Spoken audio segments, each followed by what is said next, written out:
ایک ہی صف میں کھڑے ہو گئے محمود و ایاز، نہ کوئی بندہ رہا نہ کوئی بندے نواز۔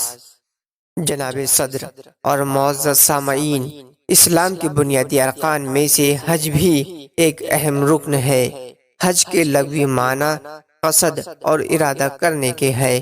شرعی لحاظ سے عبادت کی نیت سے خانہ کعبہ کا قصد کرنا حج کہلاتا ہے، اور اسلامی اصطلاح میں زیارت بیت اللہ کو ایک خاص اور معین طریقے سے ادا کرنے کا نام حج ہے۔ حج مخصوص مہینے اور مخصوص ایام میں ہی ادا کیا جاتا ہے۔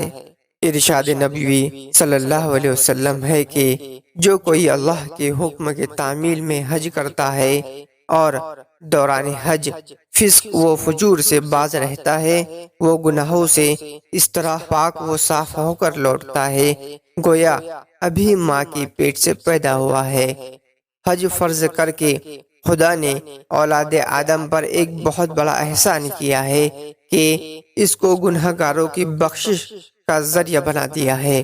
اس عبادت کے موقع پر اطراف عالم کے مسلمان بلا لحاظ رنگ و نسل اکٹھے ہو کر خدا کی عبادت میں مصروف ہو جاتے ہیں۔ حج وحدت ملی اور اجتماعیت کا بہترین نمونہ ہے۔ وہاں امیر و غریب، حاکم و محکوم کی تمیز ختم ہو جاتی ہے۔ جناب صدر حضرت ابو ہریرہ رضی اللہ عنہ نے فرمایا، رسول اللہ صلی اللہ علیہ وسلم سے دریافت کیا گیا کہ کون سا عمل بہتر ہے؟ فرمایا، اللہ اور اس کے رسول پر ایمان لانا۔ پھر پوچھا گیا کہ اس کے بعد؟ خدا کی راہ میں جہاد کرنا۔ پھر پوچھا گیا کہ اس کے بعد؟ فرمایا، حج کرنا۔ اور آخر میں اس شعر کے ساتھ میں اپنی بات کو مکمل کرنا چاہوں گا۔